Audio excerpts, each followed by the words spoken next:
bringing you in-depth discussion from one of the rad groups of online writers covering the Edmonton Oilers. Are you ready for Oilers Overtime? Join us as we talk news, rumors, trades, player grades, game results, and more. All featured on one of the most glorified teams in the NHL.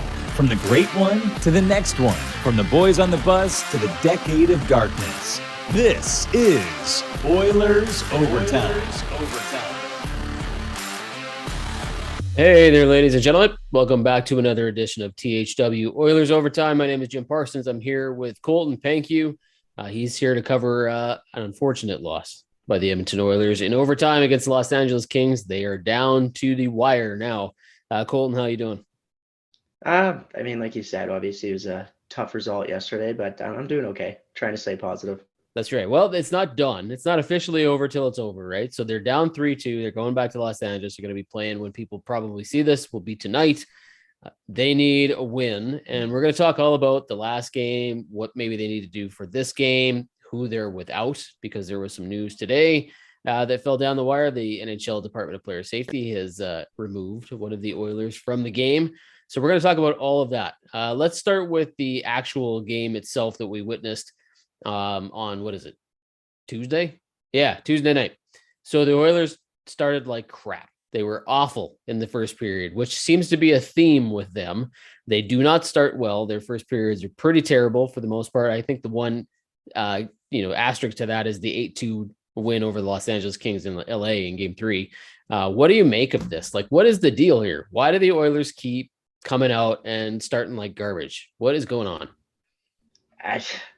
I wish I knew. It's these last two games, especially. Like, I think they had 4 shots after the first period yesterday, which in a game that, obviously it's not a do or die. They still have another chance here, but it was a very crucial one, and they just lacked urgency. I thought it was very frustrating. I mean, we've seen the same thing under Tippett, same thing with Woodcroft. So it's obviously not a coaching thing. I think just, I don't know what it comes down to. Just the guys in the dressing room, maybe just not being ready off the hop. I don't know. Yeah, but why is that? Like, how mentally do the Edmonton Oilers consistently come out and are not prepared for the opening period of a playoff game in which if they lose, they know that their backs are up against the wall here? Like, they clearly have the skill. They did it in the end of the second period. They did it in the third period. And then they came out flat again in overtime. Like, what is it mentally about these guys that they just go, you know what? It's almost, I put it on Twitter the other night. I said, it's kind of like the Oilers are in a fight and don't know it. And it takes getting punched in the face twice to realize, oh, hell, crap, I'm in a fight. You know what I mean? Like, that's the way they play. It's almost like, oh, I got to get scored on, or I got to be embarrassed, or I got to do something really stupid. And all of a sudden I'm like, okay, well, maybe now I should start playing. Like, why is it that these guys continually, and this is not the first year, this is year after year after year, playoff round after playoff round disappointment. The Oilers, with many of the same players on this roster, consistently come out flat. Yeah, I don't know if it's a leadership thing. I don't know. Like you even said, it's happened earlier this season too. Like it seemed like they started games slow. Especially early in the season, and then they're kind of coming back in games, but they always seem to start out flat, and they kind of have to get scored on or have a bad period until they really wake up. Like last night, we didn't see it until the third, and then they kind of came out and started playing better, but it's just, I can't put a finger on it. I mean, I don't know if you have any kind of ideas of what might be happening, but I don't get it. Well, I think there may be something that I'm consistently thinking is that, man, they must think that they are not out of it at any given time, which is not a bad thing. But at the same time, you would look at their regular season record and go, okay, well, when we score first, we're an unbelievably good team. Like, our record is incredible when we get the first goal. So wouldn't you go into every game and the one thing you need to do is score first?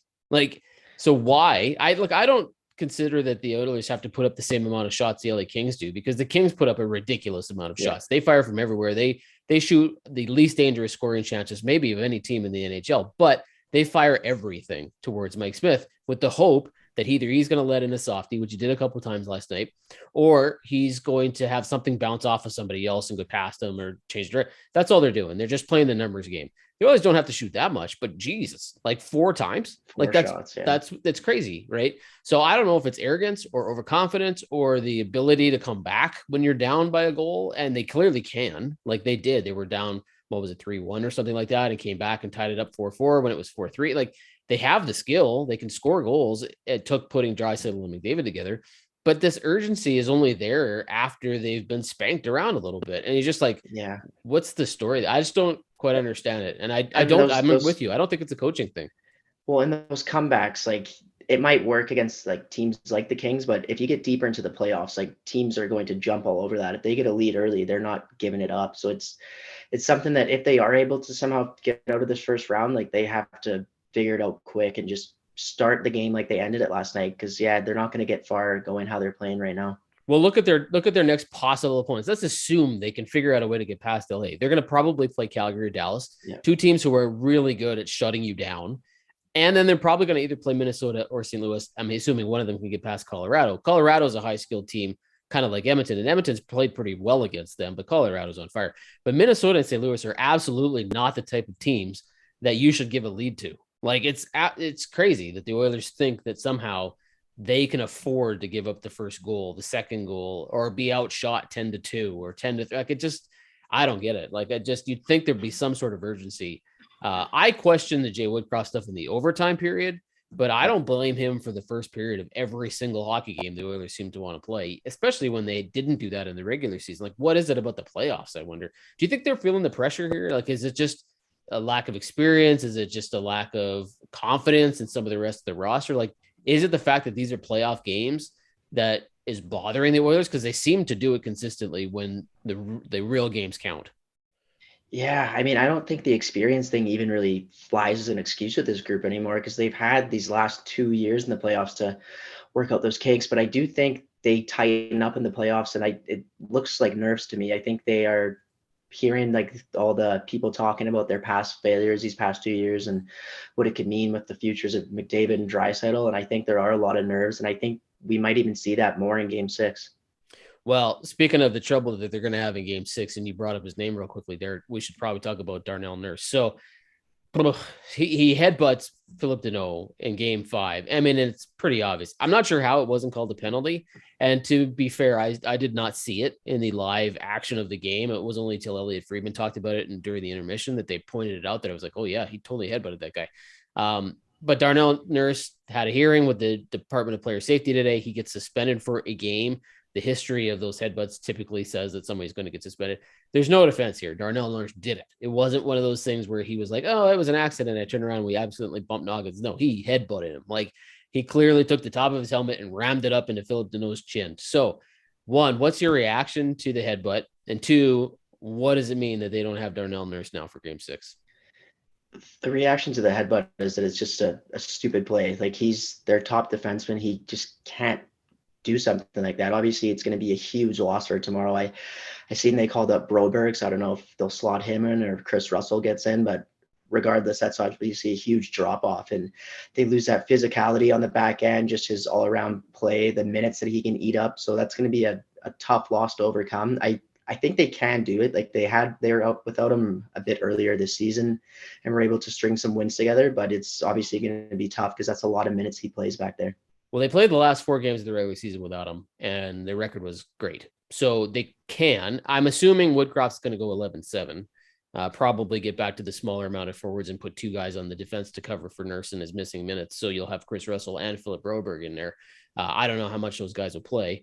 And considering that the forwards, some of them have been somewhat invisible, it makes sense to me that you might just go, let's just shorten the bench. Like we need our top guys playing like our top guys. We need the extra minutes covered for Darnell Nurse. Let's run 11-7. That wouldn't shock me. He may not do it, but I wouldn't be surprised if he does, so that you don't throw Philip Broberg in there and go, oh, by the way, we need you to play 20 minutes tonight. Yeah. You know what I mean? Like, especially the way Duncan Keith played. Like, I'm going to get your opinion on this in a second, but Duncan Keith's taken some heat today. Like, the way that he played that game on Tuesday, it was probably the worst game that he has played for the Oilers since he's arrived. So in the criticism of that, I get it. It wasn't good. He got walked in overtime. He looked slow. He looked tired. He did not look like any of those things through most of the season. He's actually looked better than most people gave him credit for, but that was not a good game by him. So if you think that he's maybe slowing down or he's tired or he's whatever, the last thing you need is going, oh, hey, by the way, we don't have Nurse. Can we put you in there for 25 minutes? Like, what do you make of that? Can Duncan Keith, based on the way that he played Tuesday night in game 5, can he handle the extra minutes? I mean, the one kind of positive thing I'm taking is just his veteran experience. He's been on these deep playoff runs, but he's obviously a lot older than he was when Chicago was winning those cups. You said it. That was, I think, by far and away the worst game I've seen him play this year. He was giving the puck away a ton. He obviously got burnt pretty easily on that overtime winner. He struggled, and I think that's what makes this Nurse loss for game 6 just pretty well devastating for this team. They really don't have anyone on that left side to step up. Obviously, on the right, you've got some guys playing really well, like Cody Cece's been quite solid, but I'm not sure what. I think the 11-7 thing that you suggested might be what they have to do just to make sure that Keith isn't tasked with all those minutes, because based on what we've seen this last game, I don't think he can handle it. Well, and it was weird, right? Like overtime, they started Keith and Kulak, two lefties, neither one of them top pairing guys, right? So what were they doing? Like, I don't understand what Woodcroft was thinking there. Like, I get the criticism of it. I'm worried about Duncan Keith being tired now. He's in great shape. He's like a Mike Smith, right? The guy seems to, time doesn't affect him, but the amount of hockey probably does. And so you can only ask him to play so many minutes, and you're only going to ask him to play more if there's no Darnell Nurse. For all the criticism that Nurse takes, and I'm with you, that was a dumb play, and he's made a couple dumb plays in the playoffs, like some blatant trips, some just stupid stuff, like that you need a guy to sort of contain some sort of control, and he hasn't had it in a lot of cases through the playoffs. But yeah, I don't know. Like, I wonder if Woodcroft's nervous, man. Like, do you get the sense that as a rookie coach, no, he's not a rookie coach, but he's kind of a rookie head coach in the NHL, that the pressure of the playoffs is starting to get to him? Like, he's overthinking it. Like, that overtime, to me, the guys that he had on the ice, he was overthinking it. Like, it just was too much. He tried to have people do things that they were not ready to do, and it cost them. The Oilers, I don't think, had possession of the puck at all. Like, in that minute and 10 or whatever it took for LA to score, I don't think the Oilers barely touched the puck. Like, it was all LA. Was that just Woodcroft overthinking things? It was. I think I'm a Woodcroft fan. I've liked what he's done since he's come in. The players seem to really like him. They've responded well to him. But I think overall in this series, for the most part, I think he's just kind of been outcoached. He kind of looks like a rookie NHL coach right now. And like you said, the defensive pairing and overtime didn't make a lot of sense. I thought there was some other kind of line shufflings and stuff throughout the game that I was questioning a little bit. And based on his press conferences and everything, he doesn't give off the vibe that he's worried at all. But I mean, it has to be getting to him, right? It's his first series with this team, and they were expected to easily not easily, but get through LA and possibly go on a bit of a run here. And now all of a sudden, game 6, they're on the brink of elimination. Well, and this is a theme, right? Like, they were supposed to get past Chicago, didn't do it. They were supposed to get past Winnipeg, didn't do it. Supposed to get past LA, don't seem to be able to do it yet. Now there's 2 games left potentially, so they could still do it, but the Oilers got to figure this out, right? And one of the things that Woodcroft said that I thought was really interesting was he made a comment that the pressure is now on the LA Kings to put the Oilers away. I don't understand that comment. Like, the pressure's not on the Kings. The pressure's absolutely 100% on the Oilers. If they lose, they're gone.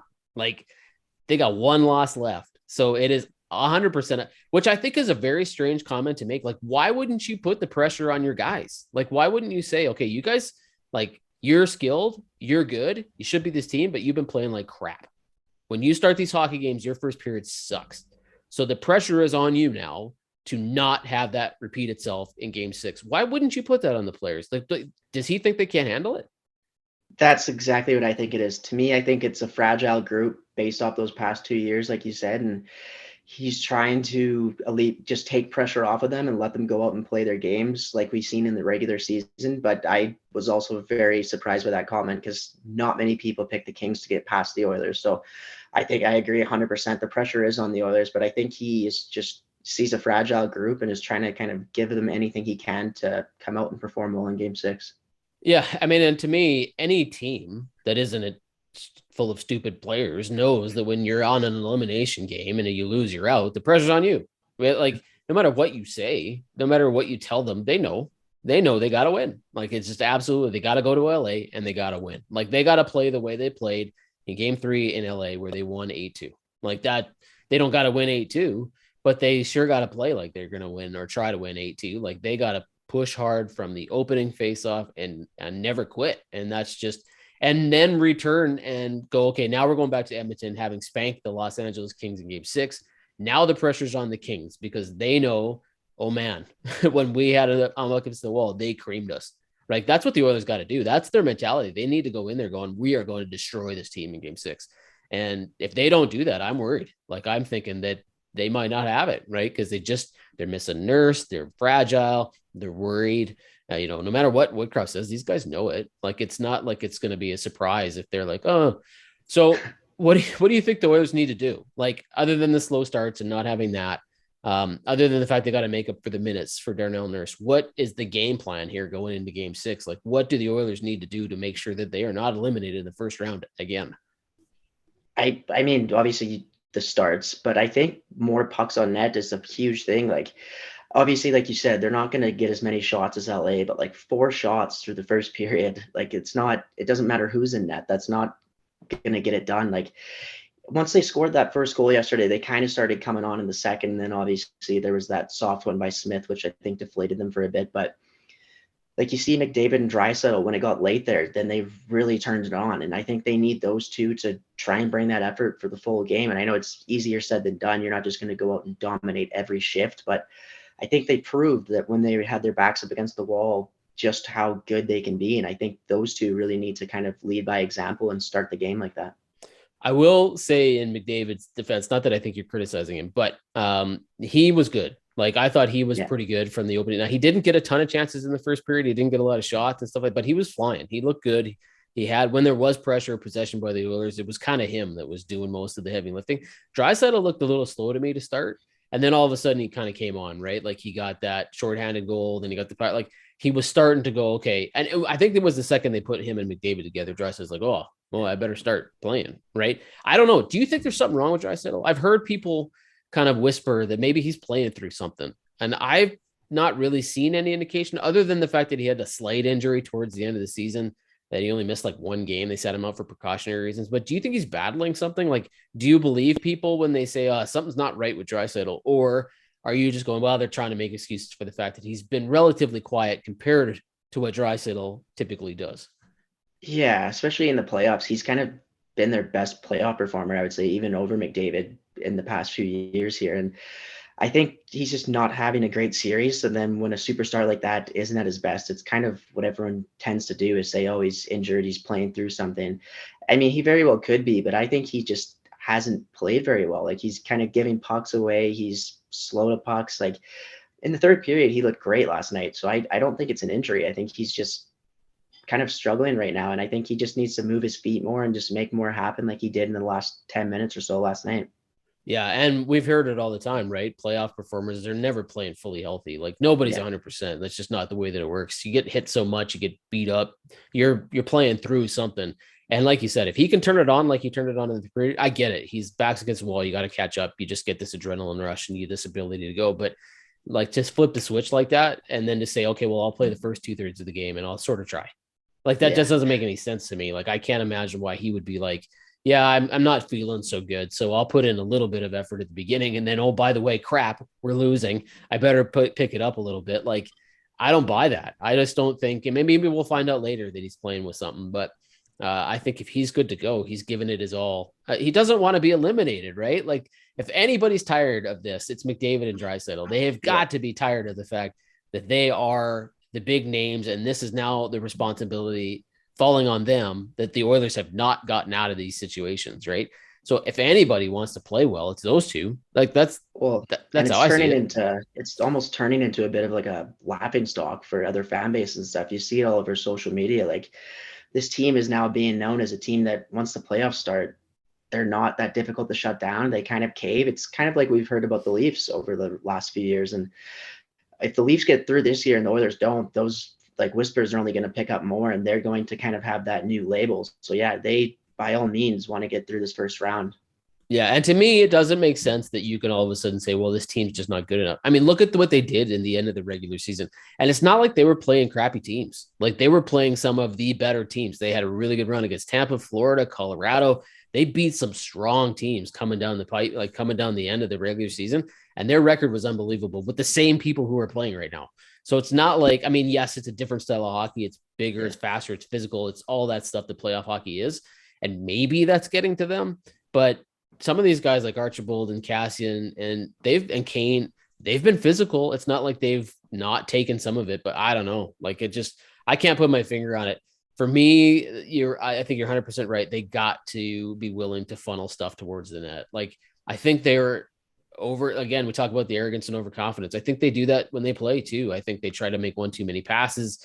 They got to shoot for rebounds. They got to crash. They got to get dirty and get in there because they're calling a lot of penalties, but the ones that they tend not to call are those scrums in front of the net, right? Yeah. Like that's the stuff that referees are letting go. So why not get in there and get dirty, right? Like make them pay. Puljujarvi especially, like a guy who's been relatively quiet, he doesn't seem to be afraid to go there. Zach Cassian, Zach Hyman, all those guys can get in there and do that, and they just sort of haven't. So to me, I think you need to get down and dirty and go up. We're going to just beat the crap out of this team, even though they might be as big or as physical as we are. We're just going to come out from the opening faceoff and try to do it. I don't know. What do you think the game? Go ahead. Sorry. I was just going to say too, it's not that he's been bad, but Quick hasn't been outstanding in like a few of these games. Like you seen it in those two where they just pummeled them. Like they were putting shots on nets and they won, I think 6-0 and 8-2. Like he's not the Jonathan Quick of 2012 anymore. So I think getting shots on net, not trying to be too cute. Like in the first period, especially, it looked like they were kind of just trying to pass the puck in the net. It's like, just fire some shots on and see what happens. Well, yeah, when they started winning those games, that's what they were doing. They just decided, okay, let's put everything on the net. I mean, they chased them in game, whatever that was, game 3. Right. Yeah. You didn't even finish the game. They had scored so often on him. Right. So, I think he's beatable. Like they just need to be willing to try to beat him. And they don't. I guess the downside is if you take really crappy shots, you give them the confidence of making a bunch of easy saves. But I don't know. Like I'm not into that whole theory that, okay, well, we've got too many shots and he's making all these saves. All of a sudden he feels unbeatable. No, eventually something's getting by him. Right. Like Mike Smith played great at the end of the season, but he's beatable. Like, he's shown in game 5 that squeakers can get through him. So anybody can be beaten. And the playoffs have shown, if you watch all these other series, there's not a single goalie doing anything spectacular. Like nobody has come out and said, okay, I'm going to take this team to the Stanley Cup. Like there's been a lot of goalies getting chased. There's been a lot of starters who haven't finished the games, some who aren't even playing. You got backups playing in certain series. Like look at some of these teams like Pittsburgh and stuff, like they don't even have a regular guy. Like and they're playing pretty well. So I don't know. If we're going to think positively though, about game 5, because there's not much to take positively, +1, -1, can you find a +1 or is it definitely a -1 for you? I think you'd said it earlier, but I think McDavid was pretty good. I actually think he's been quite good all series. He's just not getting a lot of help. So I would give him my +1. -1, I mean, there's quite a few to pick from last night. I'll give it to Duncan Keith just because there was really nothing going on good for him last night. There was some costly giveaways, obviously, that shift in overtime that cost him the game. So I'll go Duncan Keith. Okay, that's fair. +1 for me. Man, it's tough. Like there's not been a lot of real. I know people are going to be like, oh my gosh, Josh Archibald is terrible. He's like a black hole of offense and stuff like that. He was good yesterday. When he gets in there and he grinds and he hits and he plays, Oilers play a little differently. Same with Warren Fogle, same with Zach Cassian. When those three are hitting and driving and grinding it out, they tend to play pretty well. So, maybe that's the one thing. There was quite a few negatives for me. I thought Evan Bouchard really struggled in game 5, which doesn't help when Duncan Keith is struggling, which doesn't help when other guys are like, he had a lot of cough ups at his own blue line. He typically made some really strong decisions coming down the tube here at the end of the race. He did not make good decisions in game 5. And I think that really hurt. There was a lot of -1s in game 5. So that might be the key to game 6. Lower the -1s, right? Like exactly. Cut those out. Like try to eliminate as many of those -1s as you can, because if you have a bunch of them, man, are they in trouble. What do you think they do here for the Lions? Because Jay Woodcroft shuffled them a lot headed into game 5. Do you think he goes back to the original, like McDavid, Puljujarvi, Kane, Draisaitl, Yamamoto, Zach Hyman? Is that the top 6, or does he stick with like moving Ryan McLeod up? Because I didn't think Ryan McLeod played very well on game 5 either. Yeah, I wasn't really a fan of that move. Like I like McLeod. He just hasn't really developed his scoring game at the NHL level yet, so I wasn't a huge fan of that. I think stick with what you got you there in the regular season. Like they played so well under Woodcroft, so I think kind of stick with it. And obviously, I know there's a lot of people that want to load up McDavid and Draisaitl, but I just don't know how sustainable that is over an entire game. It kind of weakens out your other line. So I think kind of stick with what got you there. Do you hold any fault to Ryan McLeod for that high stick? So when he's going in on the breakaway towards the end of the game and he gets that double minor because he tries to stick lift and he hits him right in the face, is that McLeod's fault? Is that a lack of inexperience? Was that just a fluke play? Like, how do you see that play?